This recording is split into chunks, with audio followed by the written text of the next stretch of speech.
মা দেও, আমি নিয়ে যাচ্ছি। বাবা, ওই হিন্দু মেয়েটার মা মুসলিম কিভাবে হলো? এই শয়তানি ব্যাগটা দিয়ে দি, আর আমার আম্মুকে তোর মা বানানো বন্ধ কর। রামজা, ভুলে যেও না রাধিকা তোমার সৎ বোন। শুনেছো বাবা? রাধিকা রামজার সৎ বোন। চলো ট্রেনে উঠে পড়া যাক। আমিও দেখতে চাই একজন হিন্দু এবং মুসলিম একসাথে কিভাবে থাকে। জয় শ্রীকৃষ্ণ, জয় শ্রীকৃষ্ণ। মা, আমার পূজা হয়ে গেছে, এবার আমি তোমাদেরকে তিলক লাগিয়ে দিই। দাঁড়া, মা তোকে মেয়ে মানলেও আমি তোকে কখনোই বোন মানি না। খুব তাড়াতাড়ি ওকে তুই বোন মানবি, মাত্র নামাজ পড়লি, যা কিছু খেয়ে আয়। ভাইজান, একটা চিপস দিয়ে দেন। কত হয়েছে? 20 টাকা। মার কাছ থেকে টাকা আনতে তো ভুলেই গেলাম। ভাইজান, এটা দাঁড়াও। ভাইয়া, এই নেন টাকা। শেষ পর্যন্ত তোর থেকে টাকা নিতে হলো, লজ্জায় আমি মুখ দেখাতে পারবো না এখন। আরে আমার দিদি তো শীতে কাঁপছে।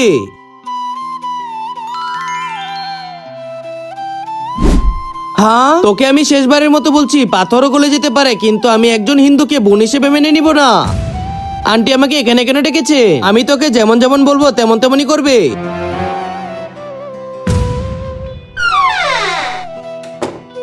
কেউ খোলো, আমার এই জায়গায় দম বন্ধ হয়ে যাচ্ছে।